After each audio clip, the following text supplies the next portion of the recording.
Kan itu orang hebat. Apa yang dipilih? Apa berdasar definisi? Apa berdasar kehendak yang milih? Lo kamu udah pinter, tumben udah pinter. Alam raya ini milik Allah, dan semua di alam raya ini milik Allah. Maka dipilih tidak dipilih itu terserah yang punya, apa terserah kita. Apa terserah kriteria, apa terserah definisi. Dalam konteks kita sebagai objek diambil, tentu terserah yang punya. Kemudian Allah bilang, orang-orang itu saya pilih. Nah kalau milihnya Allah berdasar kepunyaan, tentu Allah boleh dong memilih orang yang sebetulnya berstatus dolim. Ya tapi ya tetap dia dolim, tapi ya tetap dipilih. Kenapa ya? Karena Allah yang punya. Saya misalnya orang kaya, boleh nggak punya HP buruk? Boleh kan? Terserah saya. Saya orang kaya, beli HP mahal, medium dan paling buruk. Boleh enggak? Boleh, saya yang punya. Nggak boleh, Gus, orang kaya harus beli HP yang mahal. Yang bilang harus siapa?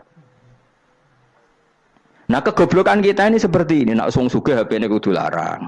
Nak wong alim kudu bojone ayu. Sing kudu darani kudu ayu kuwi sapa? Nak maji jalan yang tumbuh swarga lho kudu iku sing swargane mbahmu tapi kudu. Nah, kita ini sering berpikir ngatur Tuhan. Prioritas muslim terus Islam Indonesia kudu dadi sampling Islam seluruh apa? Dunia. Ya ora usah sombong ngono ya. Kowe tapi ya betul sepuro. Enggak boleh doakan Nabi gitu, enggak boleh. Allahumma sholli ala sayyidina Muhammad wa ala alihi. Enggak boleh pakai ighfir lahu. Masalahnya tahlilan apa alam donga iku terus kamu gunakan. Misalnya terjadi percontohan Islam dunia terus Nabi kapundhut ditalkin, nak ditakoki waman rabbuka piye. Terus Nabi warai waman nabiyuka.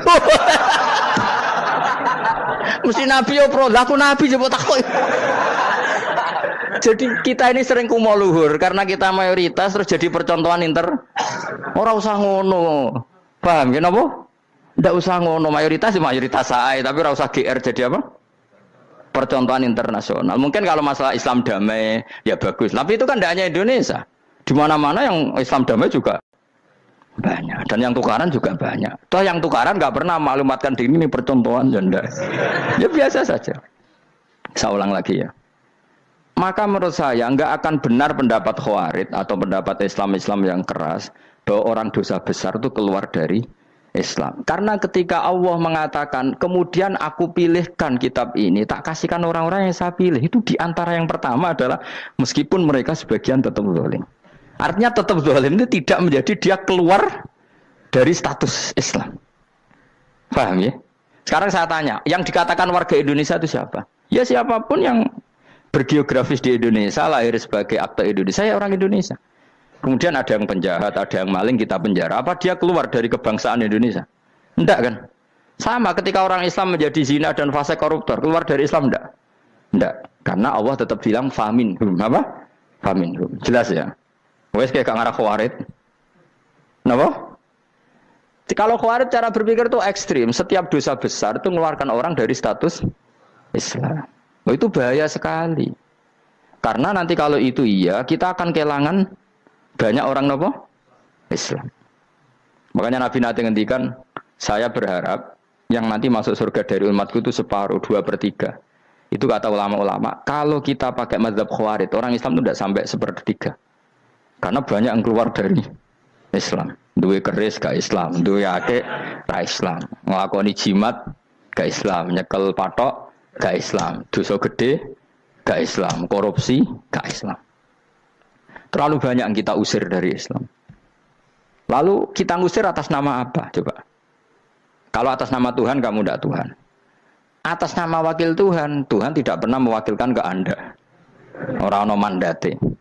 Yang kita tahu dari Quran ya ayat ini, tsumma awrasnal kitabal ladzina astafaina min ibadina. Kemudian kitab ini tak kasihkan orang-orang yang saya pilih, dan orang yang saya pilih itu faminhum zalimul li nafsi. Dan sebagian dari itu adalah orang zalim, dan itu jelas bagian dari itu. Artinya keluar apa masuk? Keluar apa masuk? Masuk. Meskipun ya yang zalim tetap berstatus zalim, kayak warga Indonesia, ini semua warga Indonesia. Paham ya? Yang maling ya tetap warga Indonesia, meskipun ya tetap maling. Jelas ya? Betulan torah ya? Makanya ahli sunnah itu pendapatnya falam nukafir mu'minan bil wisri. Kita tidak akan mengkafirkan orang mukmin hanya karena melakukan dosa. Kenapa ya? Karena Allah bilang faminhum setengah sangking itu masuk bagian. Dan itu luar biasanya Allah disebut istofaina. Tetap orang-orang pilihan. Maka ini penting saya utarakan supaya kita ini tidak sok-sokan. Terus yang zalimul nafsi pun potensi dimaafkan sama Allah. Asal dia tobat, dan tobat itu sama Allah nggak ada batasnya. Malam yuhur kiri sampai apa? Nafas apa? Terakhir. Dan kadang orang itu sebetulnya nggak niat tobat, cuma ada perilaku tertentu sehingga dan Allah itu simpati. Itu juga banyak yang diterima tobatnya Allah. Makanya kata ulama-ulama itu, istighfar itu tidak syarat diampuni. Yang menjadi orang terampuni itu kehendak Allah. Istighfar itu bagian kecil dari syarat-syarat itu. Bisa saja orang tanpa istighfar tapi diampuni Allah. Misalnya Allah dawuh, wa yaghfiru ma duna dzalika liman yasha. Itu bukan liman yastaghfir tapi liman yasha. Contoh masyhur kan, kamu pernah dengar kan ada orang nakal itu, mau misah itu ya kira-kira lonte atau apalah. Dia datang pulang ketika melihat anjing ngeleti pasir, dia berpikir ini kehausan kayak saya. Kemudian dia turun ke sungai memberi minum anjing itu, kemudian Allah memaafkan dia karena itu. Pas itu di semua hadis riwayatnya dia tidak pernah istighfar. Telah punya perilaku yang menjadikan dia diampun. Banyak enggak seperti itu? Banyak, makanya wa yaghfiru ma duna dzalika liman yasha. Mayasa itu ya yang digedaki Allah. Bisa saja kalian ini sering istighfar tapi enggak dimaafkan Allah. Tapi delala punya satu perilaku yang cara Allah itu penting, kemudian dimaafkan. Kayak Saharatu Fir'aun, itu dia tidak pernah istighfar, tukang sihir Fir'aun. Dia diampuni Allah, dikasih iman tuh gara-gara jadi wong Jogja. Terus ngono tok. Jadi pas mau duel adu sihir.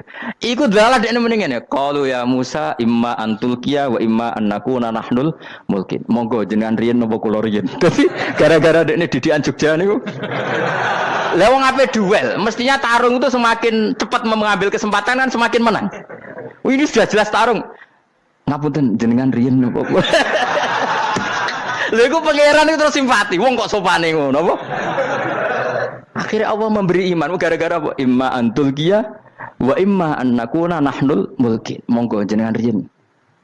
Lah Musa juga, Allah juga gak terima kalau nabinya kalah sopan. Sehingga Allah memerintahkan Musa adalah sopan. Mboten jenengan mawon. Jadi Nabi Musa qala bal alqu. Jadi Nabi Musa enggak jenengan riyen mawon. Jadi coba itu kan unik. Dia tidak ingin diampuni Allah, tapi adalah dia sebenarnya satu perilaku yang menjadikan Allah itu simpati, yaitu kesopanan dia dengan Nabi Musa. Imma antulkiya wa imma annakuna nahnul. Nabi Musa juga bilang qala bal alqumu go jenengan riyen mawon. Akhirnya sakar nggih nak ngoten. Makanya Fir'aun itu mangkelnya bukan main. Ketika pertunjukan itu akhirnya kan Saharatu Fir'aun kan kalah. Setelah kalah langsung iman. Maka kata Fir'aun, ini jelas Musa itu guru kamu. Cuma pura-pura saja kamu pro saya. Lah buktinya apa? Jari buktinya tadi monggo-monggonan gitu. Makanya Fir'aun bilang, innahu lakabirukumul ladzi 'allamakumus sihr. Wah, itu mesti Musa itu gurumu. Padahal dia gak kenal sama sekali. Cuma gara-gara monggo-monggonan tadi itu akhirnya terus pikirannya Fir'aun, wah, mesti harus kenal suwi, mau gayane tok. Mergo gara-gara monggo jenengan riyen. Mboten monggo jenengan mawon. Jadi makanya sampean jangan putus asa. Makanya keliru sekali kalau kita bilang diampuni Allah nunggu istighfar. Enggak. Tentu istighfar penting, kita sepakat. Istighfar itu penting, kita sepakat. Tapi itu tidak satu cara-caranya Allah untuk orang bisa diampuni. Nabi misalnya ngendikan ana wa kafilul yatim kahateni fil jannah. Coba. Orang sering istighfar sama kafilul yatim, kira-kira surganya cepat mana? Cepat kafirul yatim meskipun enggak istighfar. Kalau istighfar terus tapi medit ra karuan. Tak jamin pun rokok alamatnya medit jelas nen rokok aku roh. Terus jelas. Al-bakhilu qaribun minan nar, jelas alamatnya deket-deket situ lah, paham ya? Wis jelas as-sakhi qaribun minallah, qaribun minan nas, baidun minan nar. Nah al-bakhil baidun minallah, baidun minal jannah, qaribun minan nar. Jadi wong medit itu ya deket-deket situ alamatnya sudah jelas deket-deket neraka. Ana wa kafirul yatim kahateni fil. Berapa? Apa semua yang dimaafkan Allah Nabi nyebut syaratnya istighfar? Kebakitan fil bahr. Orang alim itu otomatis dimintakan maaf oleh langit dan bumi sampai iwak ning laut. Mulane jendur aku sebab jangan istighfar. Aku sing istighfar is akeh sembrono. Langit bumi no. Mulane kula nu jarang istighfar bukan karena saya sombong, memanfaatkan istighfar mereka no. Dan saya yakin itu lebih mandi timbang istighfar saya. Koman fis samawati nglebokno Jibril, Mikail. Orang-orang keren apa makhluk-makhluk apa? Keren. Saya baru cari hadis yang wa innal muta'allim sing ijek belajar tapi belum ketemu. Nanti kalau ketemu tak kasih tahu apa? Karena hadisnya yang saya baca masih wa innal alim apa? Orang alim jadi agak ketat. Nah, nanti kalau sudah ketemu wa innal muta'allima. Wah, nanti dicari. Tapi pasti palsu kalau ada itu. Karena semua tagnya itu apa? Alim. Atau ya kamu alim dibanding yang di bawahnya. Ya semoga itu masuk apa? Jadi dibanding orang Papua kan harus alim. Saya ulang lagi, ini penting sekali. Jadi latihlah jangan punya gerakan takfiri orang lain dianggap kafir, orang lain dianggap kafir. Karena Allah tidak pernah mengusir hambanya. Meskipun apapun salah dia, kata Allah tetap faminhum. Apa? Faminhum. Hum itu rujuknya ke yang depan. Jadi termasuk orang-orang yang saya pilih adalah faminhum zalimul li nafsi. Tetap dia di arena itu. Nisbatnya Islam ya tetap di area Islam itu. Meskipun yang ya kayak warga Indonesia coba. Warga Indonesia itu siapa? Yang terlahir di Indonesia dan berKTP berkartu keluarga Indonesia sudah. Nanti tentu yang bajingan tetap bajingan, yang koruptor tetap koruptor. Tapi menjadi warga Indonesia terus keluar dari warga Indonesia.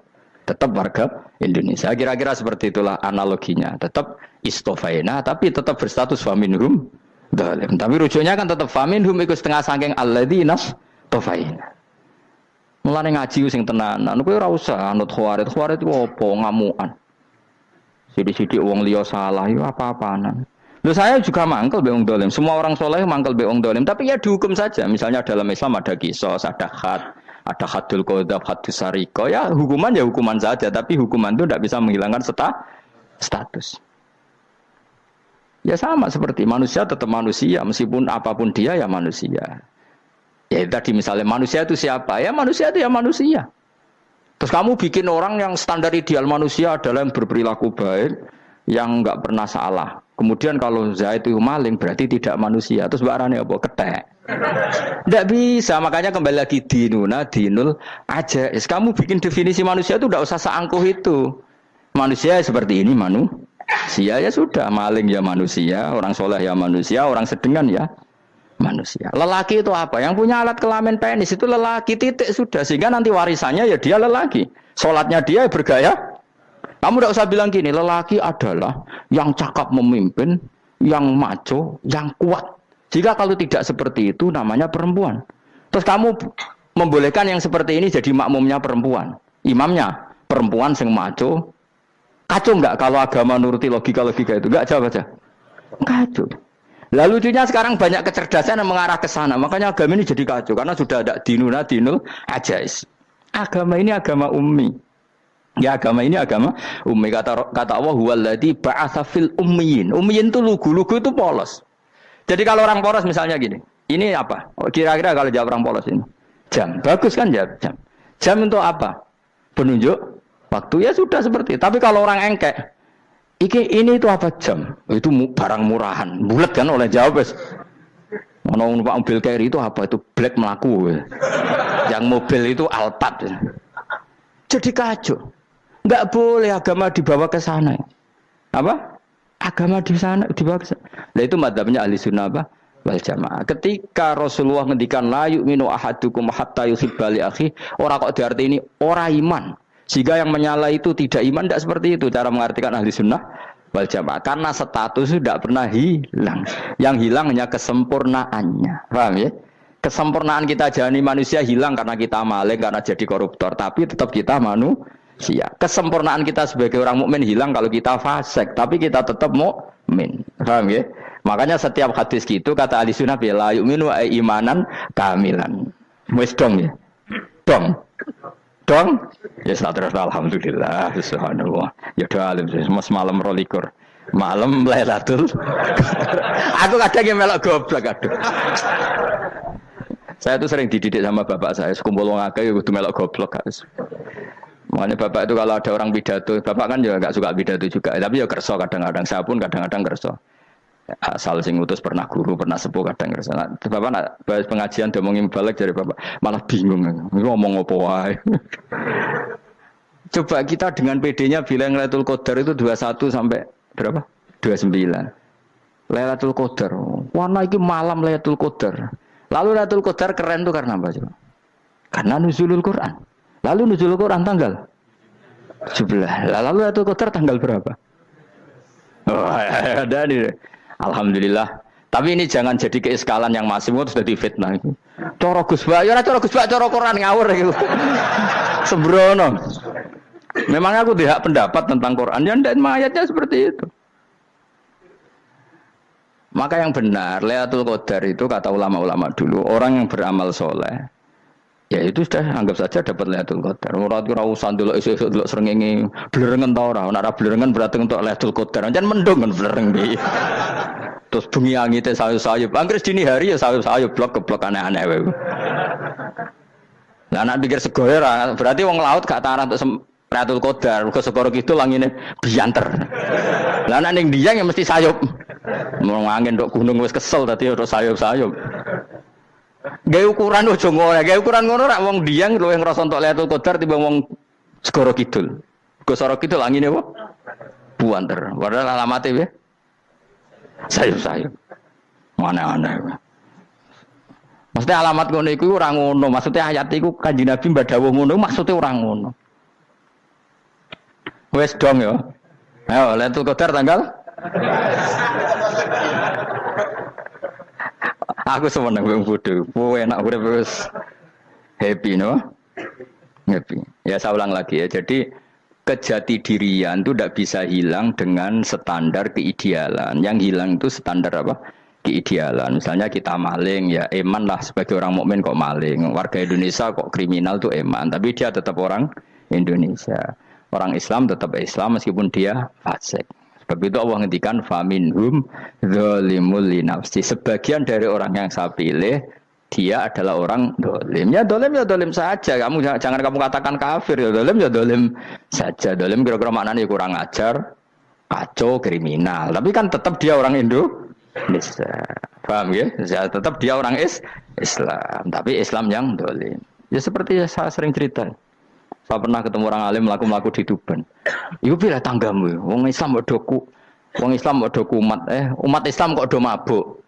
Ya tentu oknum ya. Tapi jari orang alim tadi, itu orang umat Islamku. Islam sing kumat. Jadi orang Islam itu hanya dua, umat Islam sama Islam yang kumat. Jadi kalau pas fasik ya Islam kumat. Kalau pas waras umat Islam. Ya sudah itu bolak-balik. Ya, jadi umat Islam. Jadi kalau di Jogja atau di Jakarta ada orang mabuk, itu berarti Islam sang kumat. Kalau pas ngaji umat Islam. Tapi kadang orang yang sama, ya kadang umat Islam, kadang Islam yang kumat. Ya sudah seperti itu. Dan nanti pas diambil Allah, ya tetap statusnya dua tadi. Umat Islam dan Islam yang kumat. Jadi jelas ya. Jadi jelas sekali makanya orang Khawarij itu, kata Rasulullah, syarrul khalqi wal khaliqa. Ela-ela makhluk itu orang Khawarij. Karena dia menghilangkan status kejati dirian. Itu bahaya bagi kelangsungan negara maupun agama. Jadi misalnya kalau orang nyuwun sewu, misalnya ada orang kriminal di Indonesia, terus dianggap gak warga Indonesia, terus mau dibuang kemana? Coba. Sama kalau semua orang Islam yang salah dianggap kafir, terus lalu mau kamu buang kemana? Padahal dengan kamu katakan kafir, artinya dia sudah tidak wajib sholat. Orang kafir tidak wajib sholat, tidak wajib puasa. Apa tidak lebih ngeri? Karena dia tidak berkewajiban melakukan ibadah-ibadah Islam. Berarti Anda lebih ridho dunia ini rusak. Ya misalnya Zaid karena megang patok kuburan atau melakukan dosa besar, kamu katakan kafir. Setelah kafir dia wajib sholat tidak? Tidak kan? Wajib puasa tidak? Berarti kan malah jura-juran. Karena mendorong orang keluar dari ring permainan kesalehan. Tapi kalau kita katakan Islam, kemudian kita bina. Kan ini jadinya aset. Dengan kamu katakan Islam artinya menjadi aset kan? Bandingkan kalau kamu katakan keluar. Paham ya? Makanya Nabi ngendikan ala umatku itu apa? Khawarij. Karena ini bahaya. Bahaya. Negara juga gitu. Andai kan kita berpikir ekstrim, yang melanggar negara tidak warga Indonesia. Yang demo tidak warga Indonesia. Sing beda pendapat dengan pemerintah enggak warga Indonesia, negara ini habis. Kehilangan 50% warga Indonesia. Ya biasa saja, yang salah ya salah, tapi tetap warga Indonesia kalau secara aturan hukum harus dihukum ya dihukum. Asal objektif, asal adil. Kayak misalnya santri saya, yang santrinya Gus Bak itu siapa? Ya pokoknya sing ngaji. Kamu nggak usah pakai definisi ideal, sing ngaji, sing paham, sing ora ngantuk, sing pinter. Yo ngiyai dul kok. Mana. Jadi nek sing bener piye? Sing santri Gus Bak piye? Ya sing ngaji. Lah sing piye? Ya pokoke anggere sing teko ngowah-ngowah ya melok mlebu. Ora paham yo ngaji, paham yo ngaji. Wong didelok kolange itu pokoke anggere sing teko ngono. Malaikat ora niteni sitok-sitok itu paham ta ora. Malaikat itu ono sing drengki disalahno pangeran, kita jamin. Tapi bukan malaikat elit sing didrengki ora malaikat elit, malaikat awam napa? Masyhur itu kan. Innalillahi ta'ala malaikatan sayakhina fil ardi yabtahuna khilaqal dzikr. Terus Allah punya sekian malaikat yang tukang mencari-cari tempat dzikir. Khilaqul dzikri itu tempat-tempat halal haram, tempat-tempat ngaji. Kalau orang toreko ya tempat wiridan oleh maknanya. Tapi kalau orang fikih maknanya tempat diajarkannya halal dan haram. Terus setelah ketemu orang ngaji terus kata para malaikat sing apian, halumu ila buhyatikum. Ini tempat kamu, ini orang ngaji. Kemudian ada malaikat yang agak hasud, tapi entah gimana hasudnya. Pokoknya bilang gini. Itu ada orang yang datang ke situ tidak niat ngaji, nyari temannya. Kebetulan temannya itu ngaji. Maka ya Allah itu jangan masukkan kategori yang ngaji karena dia nyari situ nyari temannya, kebetulan temannya itu ngaji. Tapi apa kata Allah? Hum alqaumu la yasqa bihim jalisuhum. Wes ngono lah, asal melok gabung tak sepuro kata Allah. Hum alqaumu la yasqa bihim jalisuhum. Mereka adalah kaum asal ikut duduk saja, ikut nimbrung duduk saja dengan niat yang macam-macam, tetap tak ampuni kata Allah. Tidak penting niat ngaji ku hiburan, alternatif dibanding ngomong sumpah ngadepi bojo. Wes gak penting kabeh. Soale anggere melok nimbrung sah. Enak loh. Nah, ya alhamdulillah. Sauni-unimu. Jadi agama itu pokoknya jangan kulino merubah kestatusan. Makanya itu hebatnya ahli sunnah wal jamaah. Setiap ada hadis la imana liman la ahdalah. Tidak ada iman bagi orang yang enggak nepati janji. Semua ahli sunnah nafsiri gimana? Tidak ada iman sempurna, tapi dia tetap mukmin, cuma tidak sempurna. Tidak dihilangkan status mukminnya. Masa orang Indonesia kalau maling enggak orang Indonesia? Lalu kamu buat kemana dia? Ya tetap dia orang Indonesia. Meskipun tidak ideal sebagai warga Indonesia, tapi tetap orang Indonesia. Jelas ya. Tadi summa awrasnal kitabal ladzina istofaina min ibadina. Terus orang yang istofaina itu berstatus faminhum zalimul linafsi. Tapi tetap istofaina, tetap orang-orang apa?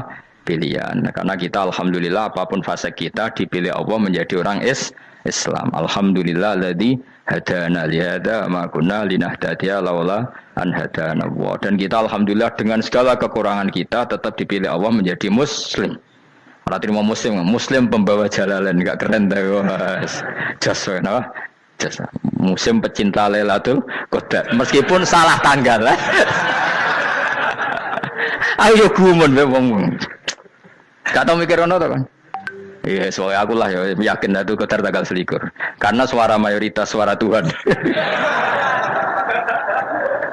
Kula ya melok goblok kan. Kula nek anggar malam 21 ya wiridanku tak tambah. Meskipun aku ya rada eskal tapi Gusti niku suarane tiyang kathah nderek mawon.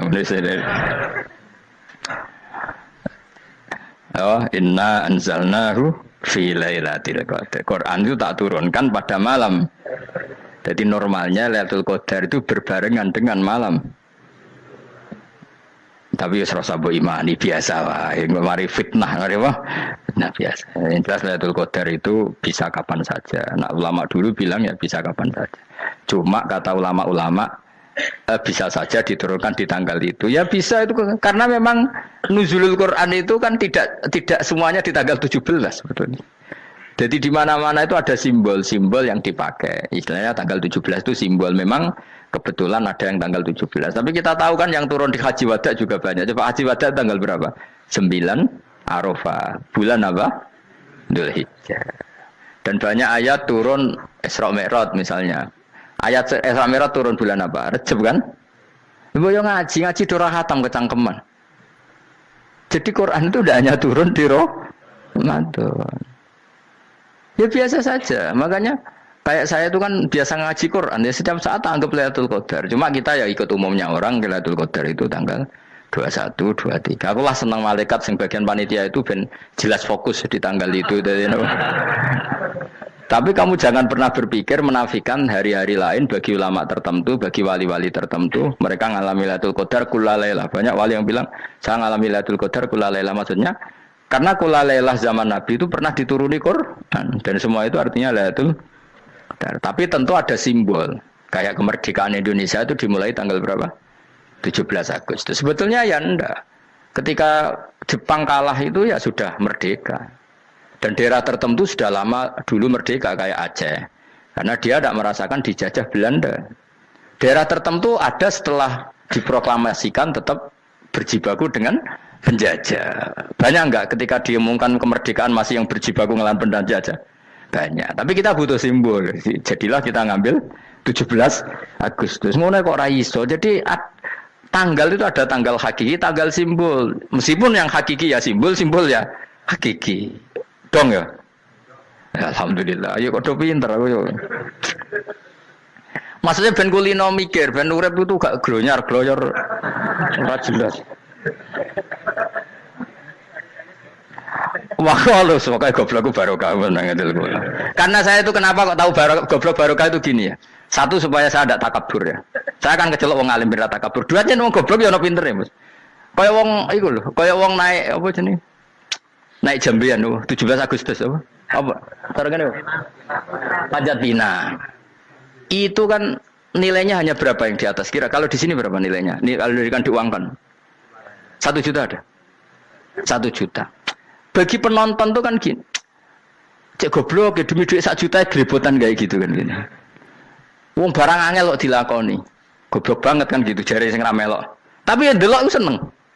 Tapi kon melok ora gelem. Lah duit 1 juta ya tak rewangi gitu. Orang goblok ya gitu. Dadi wong alim ku angel. Wis ngerti nak angel maka ora usah melok barang angel kan gitu. Berarti pinter gak wong goblok ku? Tak warai ya. Jadi wong alim itu angel. Maka saya menghindari barang angel. Menghindari barang angel itu satu kepintaran. Berarti orang bodoh adalah pintar. Tawar.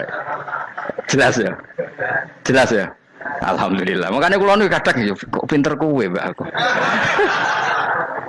Karena kamu tahu ngalim itu angel. Menghindari barang sukar itu pintar. Berarti wong bodoh itu pintar. Tapi pintar dalam kebodohan. Harus respect. Wong bodoh itu napa? Respect. Dia tahu ngapal Quran angel, ngapal hadis angel, maca jalalan angel. Suatu yang angel harus dihindari. Menghindari barang angel adalah kepintaran. Wes ngono ae. Dadi kadang-kadang lagi Gus Bab aku pinter aku. Kok iso? Dia tahu barang sulit kok dikejar. Itu kan satu kebodohan. Wes uni-unimu ngono dadi. Dan kayak syukur dadi bodoh yang syukur karena ternyata punya sisi kepintaran juga. Dalam kebodohan kita ada sisi apa? Kepintaran. Mun kula terusno. Allah itu siapa? Alladzi ahallana darul muqamati min fadlih. Alladzi rupane dat ahalla kang manggono sapa ladina ing kita darul muqamati ing omah kang dadi gunian. Aili qamati rumah sing dadi hunian min fadli krana mu anugerah Allah. Nggih kula nyontokno bolak-balik ya. Semua ini kita di surga nanti berstatus lamanya-lama itu semua karena fadlnya Allah. Karena amal kita tidak cukup. Makanya Rasulullah pernah ditanya, "Ya Rasulullah, betul orang surga masuk surga karena amalnya tidak karena fadlnya Allah?" Saya berkali-kali cerita dalam kitab-kitab tasawuf diterangkan ada seseorang yang enggak pernah maksiat, hidupnya taat. Kemudian ditanya sama Allah, "Kamu masuk surga karena apa?" "Saya karena enggak pernah maksiat, taat terus." Kata Allah, "Ya sudah kamu di sini aja 80 tahun." Ya kamu enggak apa-apa di surga sini berapa 80 tahun. Si Abid tadi, ahli ibadah tadi protes. Katanya surga itu selamanya lama. Iya kata kamu kan karena amal kamu. Amal kamu di dunia kan hanya 80 tahun. Umur kamu kan hanya 80 tahun. Ya berarti surga kamu 80 tahun dong. Karena kamu menganggap surga karena amal kamu. Fair kan? Amal 80 tahun surganya. Tapi kata jenengan surga itu selamanya lama. Sing selamanya lama itu fadolku itu gak ada habisnya. Kalau amal kamu ada habisnya. Terus kata orang tadi, "Ngimpun Gusti kula mbusga fadole jalan." Gak aku kecewa jare. Jadi orang itu harus pakai logika. Makanya agama ini ojo nuruti cerdas yang nggak punya sanad. Lalu gunanya amal apa? Kalau kita masuk surga mergo fadhole pangeran, bocah kok geblek gendeng campur gak di sanad. Kita ini punya sanad dari guru-guru kita. Kalau semua surga Allah mensifati itu min fadli, ada unsur fadlnya Allah meskipun kita ngamal. Karena tadi kalau karena amal kita hanya sak soleh-solehmu 80 tahun. Iku enak soleh terus. ABG puber pacaran tua dadi mubalek ya ta ora. Ayo ngaku ae. Tuane delok nduang dutan gede-gede sunah Rasul. Coba kuwapir suwi bareng Islam anyaran sudah dadi mubalek banyak. Artinya enggak 80 tahun total kita jadi orang apa? Soleh. Mustafa teteng soleh ya lagi gayane saiki khusuk. Bisa numpak trail gaul. Untung ora ono Harley dhisik. Nah, kalau karena amal kita berarti kita di surga hanya 80 tahun. Terus kata Allah, ya, tapi kata jenengan surga selamanya lama. Yang selamanya lama itu fadl saya. Anugerah saya itu tanpa batas. Makanya kita tetap yakin kita seperti ini nanti di surga itu kabeh fadlih Allah. Seperti nas di sini apa? Alladzi ahallana darul muqamati min fadli. Bukan karena amal tapi apa? Min fadli. Bahwa amal kita itu ikut dipertimbangkan iya, tapi ya termasuk yang dipertimbangkan, bukan segala-galanya. Yang paling menjadi abadi di surga adalah fadlih Allah, karena fadl dan rahmatnya Allah itu yang tidak terbatas. Jelas ya nama ayatnya apa? Alladzi ahallana darul muqamati min fadli. Laya masuna orang kepona ing kita via ing dalam jannah apa nasobun apa kangelan eta abun desi kangelan walaya masuna lan orang menyentuh nak ing kita via fil jannah apa luhu pun apa kerepotan. Iya untuk kesip kepayaan minata api saking repot. Li ada mitaklifi krana ora anane mukallaf via ing dalam jannah. Ning swarga supaya enak ora perlu traweh, ora perlu macam-macam. Semen kelon nabi dari sing nganggur-nganggur semen kelon. Nak sing saleh-saleh papan atas sowan pangeran sesuai kelas masing-masing napa? Sesuai apa? Kelas masing-masing. Nah sing kuapok melarat menawa numpak ampat ngalor gitu tuwabrakno bariku njaluk meneh tuwabrakno meneh. Saking dendame ning donya ora alpat ra iso numpak. Dadi numpak kan ya templono jurang wae ya. Bariku njaluk apa? Anyar meneh. Bojo ngono sing wayu buak gentine. Saking dendame di bojo elek ning donya. Serapo bos gak masalah ini swarga aman apa? Wa dzikrusani uta nyebut sing kedua atabi'i kang anut lil awali maring sing awal li tasri karo nyeplosno binafsi lan nafekno lugu. Maksudnya nasab manane repot, lugu yo manane repot. Kok diatafno berarti bener-bener ning akhirat itu yo ora ono repot, ora ono kangelan. Waladina uta wong akeh kafaru kang kafir sapa ladina, iku lahum tetep kedhe ladina naru jahannam ten neraka jahanam. Orang-orang kafir itu pasti masuk neraka. La yuqtal. Maksudnya kafir dengan definisi yang mati alal kufri. Kalau masih di dunia kamu tidak bisa menvonis si A si B pasti kafir karena finalnya adalah di husnul khotimah atau suul khotimah. Maka status sekarang. Kita dikatakan mukmin ya sekarang, yang sedang kafir ya sedang kafir. Bisa saja yang sedang fasik nanti mati soleh, yang sedang soleh nanti mati fasik. Makanya kita enggak berhenti doa apa ya muqallibal qulub tsabbit qalbi ala dinik, karena kita tidak pernah tahu. Makanya status kafir ya wa matu wa hum kuffar. Sebagian ayat apa wa matu wa hum kuffar, status yang permanen adalah dalam keadaan mati, dia dalam keadaan kafir. Tapi kalau masih di dunia gini enggak jelas.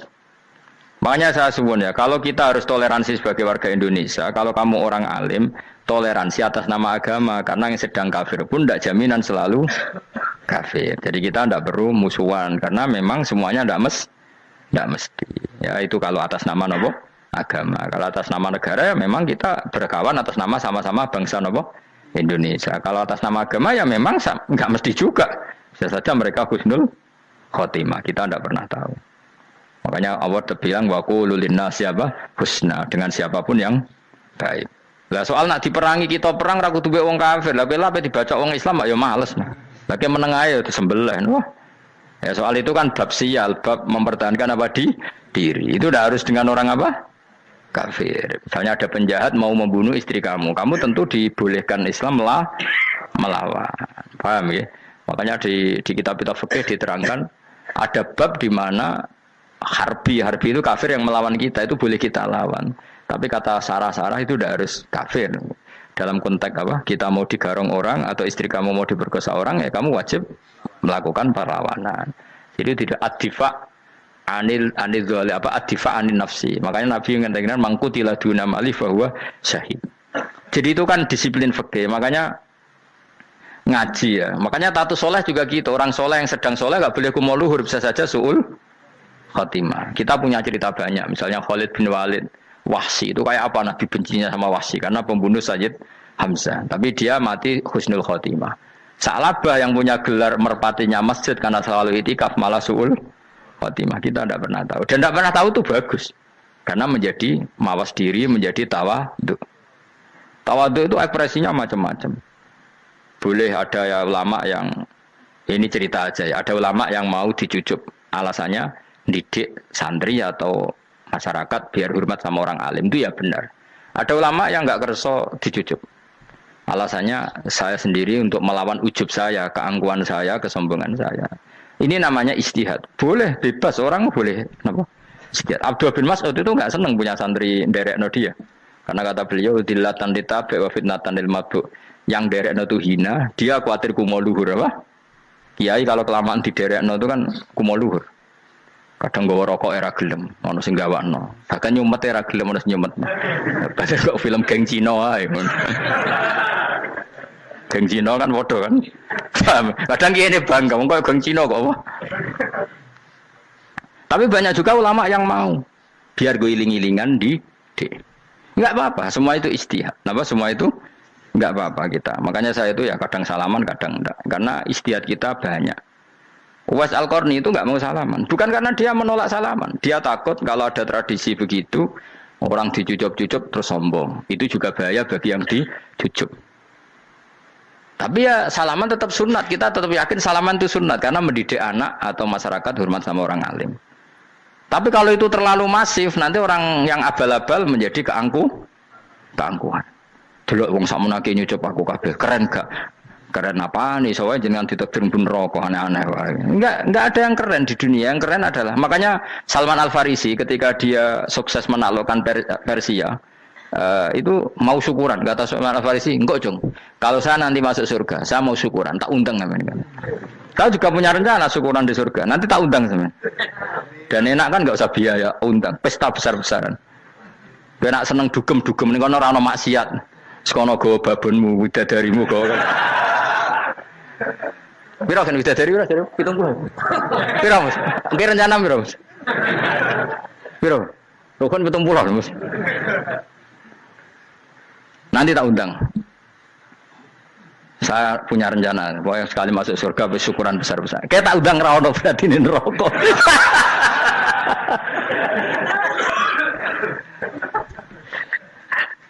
Tapi nek ngundang aku ra ono beda kelas sembrono. Dataku ora ono ning kelas wargamu ora ono.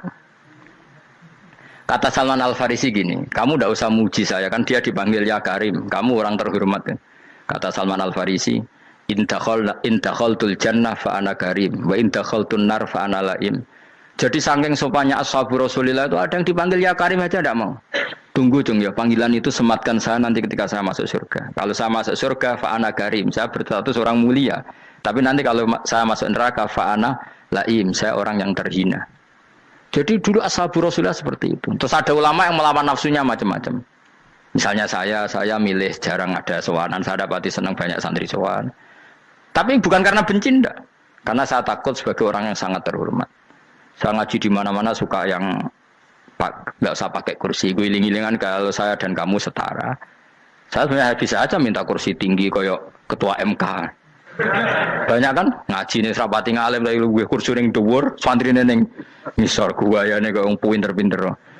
Jebule kitabe maknanan ben ra konangan. Sing rasa apa wong modus. Ya tapi tidak suudzon ya, tapi ya ono tenan paham.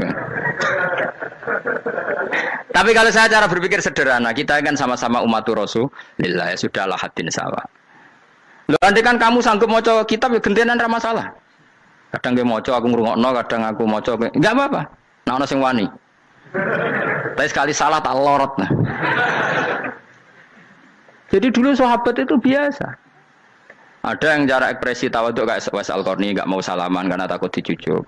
Ada yang suka salaman karena mendidik. Banyak cara mereka melawan nafsunya sendiri apa? Melawan apa? nafsunya. Istri saya itu dari keluarga pondok Jawa Timur. Itu dulu eskal sama saya, janggal. Karena anak saya kalau mau jajan tuh saya tidur pun dibangunkan. Pak bangun, saya minta uang. Itu ya sampai sekarang begitu. Istri saya itu eskal, janggal. Karena janggal kan ada Jawa Timur sopan sekali sama orang tua. Tanya saya. Karena dia keluarga orang terpelajar, tanya, kenapa itu dibiarkan? Saya jawab saya. Ya kalau tidak minta saya, nanti minta mbak-mbak atau kangkang. Orang yang paling harus dingel-ngelo anak itu orang tuanya. Sehingga yang paling harus diganggu anaknya ya orang tuanya. Sampai sekarang anak saya berani minta mandi saya, gendong saya. Kalau orang tuanya saja gak siap dingel-ngelo, lalu apa kata dunia? Kan aneh. Nah, itu ajarannya bapak. Saya dulu bapak Sugeng itu biasa jagoan sama bapak. Ya biasa misalnya saya lesupak kalau kepen mangan ya, cung tuku. Zaman itu pakai motor, pakai sepeda motor, biasa sama bapak ke pandangan. Saya sampai sekarang sama anak-anak saya akrab. Karena pikirannya orang tua saya dulu ajarannya yang paling berhak dingel-ngelo anak ya orang tua. Ini kan gak fair. Kita sebagai orang tuanya digugah gak terima, kon ngedusi gak terima, kon nyawi gak terima, orang lain disentak suruh nyawi. Dan orang lain itu pembantu hanya karena kamu gaji. Kamu gaji seberapa? Hubungan anak dengan pembantu itu kan karena uang. Kamu ingin berbasis hubungan hanya karena itu goblok sekali. Hanya istri saya nerima. Jadi ini bukan berarti saya bikin konsep begitu ya. Ini cerita saja. Banyak guru-guru kita termasuk orang tua saya kalau ngajarkan gitu. Tapi ya tentu ada orang yang ngajarkan anak oleh gugah wong tuane pas turu. Ya kalau pas turu ada alternatif ibunya nggak apa-apa. Kalau nggak ada, ibunya juga nggak ada. Terus alternatifnya orang lain kan buruk sekali. Kalau alternatifnya orang apa? Lain. Tapi orang tua kita kadang kesuwen oleh didik adab berlebihan sampai anti ilmu. Ya itu tadi didik adab tapi anti. Ojo gugah wong tuamu, wong turu digugah. Akhirnya Nyon Sewu minta tonggo, pernah bulik bude yang kadang Nyon Sewu mereka sendiri susah kan, nggak punya uang kan terjadi kacau. Demi adab tapi menghilangkan ilmu. Tidak boleh. Nomor satu itu ilmu baru adab. Coba orang paling berat dingel-ngelo anak harusnya siapa coba? Orang tua. Jadi mestinya pas ke turu digugah ya santai wae. Ini sudah tepat.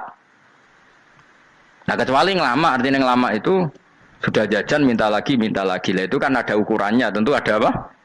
Ukurannya. Tapi kalau fi awali marroh jajan hari pertama di hari itu memang jajan pertama kan nggak dolim. Kecuali minta yang ketiga keempat lah itu baru mungkin salah. Akhirnya istri saya nerima konsep ala saya ya sekarang ya menerima. Sampai sekarang saya biasa misalnya habis ngajar dari Sarang atau ngajar dari Kudus, baru datang anak saya rewel minta jalan-jalan ya saya turutin. Karena menurut saya yang paling harus kangelan demi anak adalah orang tuanya, bukan orang lain. Padahal saya punya santri loh. Kalau mau keren-kerenan saya punya semuanya. Tapi itu kan nggak hukumnya Allah. Keren itu kan hukumnya manusia.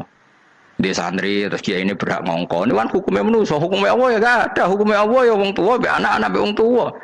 Hukum liyane gaweane manusa, sing penting ku anfusakum wa ahlikum. Nah, ora ono santri kaum barang ora ono. Gaya-gayanane mubalek ini umat saya terus dihitungi, ku apa-apaanan. Enggak ada dalam Quran, yang ada ya ku anfusakum wa ahlikum nar. Jadi yang penting hubungan orang tua anak. Nah, baru orang lain itu wa ila adin akhahum huda. Ya itu yang kedua ketiga. Tapi ilmu ini sudah banyak yang hilang, makanya banyak mubalek ngamuk anak. Bocah rasopan, aku nang jopo ning tinti wong wedi aku. Anakku dhewe rasopan. Lah bapak dhewe rasopan ya. Karena mendahulukan orang lain ngalahkan anak. Tapi ketika anaknya rasopan dekne gremeng apa? Memangnya dia sopan cara hukumnya Allah dan Rasul. Ketika mendahulukan orang lain itu dalam status hukum Allah dan Rasul dia sudah tidak sopan. Ada dosen ngajar mahasiswanya dengan segala artikulasi terbaik, kemampuan bareng terang anaknya sampai rasa-rasen. Ya gitulah baca sendiri di buku. Ya gitu. Karena di kampus dapat gaji, nampe anaknya rantuk gaji. Banyak orang mulang ngarepe wong akeh iso tenanan, nak mulang anaknya ra tenanan. Mergo nak mulang wong akeh diapresiasi, nak mulang anaknya kadang tinggal dolanan kadang. Itu tidak benar, tidak seperti itu Islam mengajarkan. Islam mengajarkan nomor satu ku anfusakum wa ahlikum, jaga diri kamu dan keluarga. Makanya Rasulullah itu ngajari sholat, Hasan Husain diajarin sendiri cucunya, diajak ke masjid, diajarin. Meskipun jadi beri hak-haknya sebagai seorang anak, numpakin Nabi ya dibiarkan, tapi diajari kebaikan diajarin sendiri. Sampai Sayyid Hasan umur 8 tahun sudah menjadi rawi hadis karena memang diajari sendiri oleh siapa Rasulullah. Kayak apa? Kalau sekarang enggak, kiai cilik anak di pasar cah dalam terus enggak mau Tahu. Juga sidik itu pasaran pembantu. Barang anaknya akhlaknya kayak pembantu ngamuk. Memangnya yang bikin itu siapa? Yang memulai siapa? Nah, hukum-hukum begini itu harus kita mulai tegakkan. Ya kayak dipanggil ya Karim. Kita termuliakan tuh sampai berapa? Banyak kan dulu orang mobil aja dibukakan, dia boleh kecekel KPK. Pas mulia, masya Allah, buka mobil ya tahu. Ngerti-ngerti cekel KPK. Kayak sama. Neng dunia disusul-susul sebenarnya rokok kan rugi bener. Makanya saya ngikuti mazhab Salman Al Farisi. Saya sudah niat syukuran besar-besaran tak jamin, tak undang teman. Tapi daripada saman konangan nggak di situ, mendingan enggak ya. Karena kalau ada undangan nanti kelihatan siapa yang di dalam dan siapa yang di luar. Nggak usah yo, nggak usah. Karena nanti takutnya nggak ada di situ malah mari yang ngenes pula. Kecuali nggak ada di situ, malaikat itu nggak ada Gus di kelas jenengan, tapi mungkin di bawah ada. Alhamdulillah kalau gitu mau beda apa? Kelas. Tapi nak sing sitok, ning swarga sitok neraka innalillahi wa inna ilaihi raji'un. Tapi semoga malaikatnya hanya jawab gitu. Nggak ada Gus, kalau di kelas ini nggak ada. Mungkin di bawahnya ada. Tapi nanti pengurusnya nggak mau, pengurus warga itu. Nggak bisa ini, kalau beda kelas harus pakai visa. Karena lintas apa? Negara. Ya jelas ya, jadi kata Salman Al Farisi gimana? Jangan panggil saya ya Karim sekarang. Kalau nanti saya masuk surga, fa'ana Karim. Wa in dakhaltun nar fa'ana Laim. Laim itu terhina. Nah kalau semua orang berpikir begitu kan semuanya tawaduk, semuanya ada kumoluhur. Ya karena ya dunia ini nggak pernah jelas. Makanya Nabi yang Nabi saja berdoa apa ya muqallibal qulub, tsabbit qalbi ala dinik. Dat yang membolak-balikkan hati. Karena kayak apa kita mencintai Indonesia? Mencintai masyarakat Indonesia. Tapi kayak apa kalau kamu sudah datang ke Singapura, rawang Singapura dinamis terus gerutu. Orang Indonesia itu pemalas, tidak kayak orang Singapura, dinamis maju. Tapi kalau urip di Singapura gak gelem. Tapi di Indonesia men gerutu, orang Indonesia tidak kayak orang Singapura. Cara aku nak ngomong ngono gak usah urip di Indonesia, kalau urip di Budi. Singapura. Islam Indonesia gak mutu kayak di Timur Tengah, jubahan semua gini-gini. Enggak ana wong goblok ra iso ngaji joban ya dene ra trimo goblok joban. Angel ngadepi wong ku angel. Lah terus kon piye? Sing biasa wae koyo kula jenengan wis biasa, wae ngaji-ngaji, wae turu-turu, wae mangan-mangan wis biasa wae. Dinuna dinul aja, agama kita, agamanya orang lugu. Penting hubungannya dengan Allah spesial bahwa kita yakin hidup kita namun bergantung kepada Allah Subhanahu wa taala dan kita selalu nyifati Allah nikmal maula wa ni'man nasir. Selagi Tuhannya Allah pasti kita ditolong. Apapun kondisi Indonesia, Tuhan kita tetap Allah, tetap ditolong. Kita pernah keluar dari penjajahan Belanda, tragedi PKI, ya apa saja problem kita pernah keluar karena Allah Tuhan kita, nikmal maula wa ni'man nasir. Sudah, iktimatnya sama Allah, jangan pada yang lain. Yang lainnya itu hanya aturan bernegara saja. Kita butuh presiden, butuh macam-macam, itu aturan bernegara. Tapi kesejahteraan kita tetap Allah nikmal maula. Karena kalau Allah yang nggak berkenan, Jawa dihilangkan, lewat likuifaksi selesai. Atau meteor satu jatuh selesai. Makanya Allah selalu mensifati dirinya, saya yang memegang langit bumi, saya yang mengatur langit bumi. Beberapa benda langit nggak jatuh ke bumi karena saya, kata Allah. Inna wa yumsikus samawati wal ardo antazula wala inzalata in amsakahuma min ahadim min ba'di. Kalau sistem alam langit itu hancur, semuanya hancur. Tapi kita enggak, kadang-kadang membayangkan dunia enggak hancur itu kalau kestabilan negara. Negara tak stabil, kalau alam enggak stabil mau apa? Semuanya enggak koruptor, semuanya adil, tapi diguncang gempa tetap selesai. Diundang faksi tetap selesai. Makanya Allah selalu mengingatkan kita, amintum manfis sama yakhsifa bihumul ardo fa idza hiya tamur. Kenapa kamu merasa aman di bumi? Bumi ini setiap saat bisa likuifaksi, kata Allah. Karena bumi itu dzatis sodok, potensinya pecah. Tapi kalau kita ingat situ kan akhirnya bergantung sama Allah sambil bernegara secara benar, bertetangga secara benar. Susahnya apa sih hidup benar? Wong hidup benar itu nikmat. Kalau mboten nate urip susah. Ngerti masalah yang pangeran Gusti niki wae jenengan ya sudah selesai. Dadi nak tahlilan ojo ngrameni tok, dijiwai nikmal maula. Nikmat itu sebaik-baiknya, nikmat itu sebaik-baiknya. Artinya kita selagi punya Tuhan itu pasti nasib kita ya sebaik-baiknya. Ngomongin imal mola tapi mbek gerutu. Seramutu. Mulane ra dadi wali perkarane ya apa. Jadi wiridane wae tapi ra dijiwai, enggak boleh seperti itu. Tapi lumayan, timbang yo wali ra wiridan malah ra karu-karuan malah. La yuqda alaihim raden putusna sapa alaihim ing atase ahlun nar bil mauti lan mati fayamutu mongko iso dadi mati sapa ahlun nar fastarihu. Mongko iso istirahat sapa ngakeh. Jadi ahlun nar ketika disiksa minta mati. Maksudnya mereka minta mati itu tidak merasakan sakit. Tapi nyatanya mereka sudah tidak bisa mati. Berarti disiksa terus terus walai khofaf lan ora den ringan napa anhum saking ahlun nar min adzabia saking siksa sinar torfata ini ning sak kedape mri jika kaya mengkon-mengkon kabeh kama jasinahum tegese kaya oleh males ingsun wong akeh nadzi males ingsun kula kafurin ing saben-saben wong sing banget kafire banget ingkare ning Allah lan nikmat-nikmate Allah manane kafir bilya iklan ya yadzi wa nunil nun al maftuhah kados kita tidak yadzi tapi napa nadzi nggih kadhalika nadzi kula kafur. Assalamualaikum warahmatullahi wabarakatuh. Oke, terima kasih buat teman-teman semuanya yang sudah menyaksikan video ini. Mudah-mudahan bermanfaat buat kita semua. Dan buat teman-teman dimanapun Anda berada, mudah-mudahan selalu diberikan kesehatan, rezeki yang melimpah, barokah, dan bisa menyongsong kehidupan baru, guys. Banyak salah-salah kata dari kami, mohon maaf.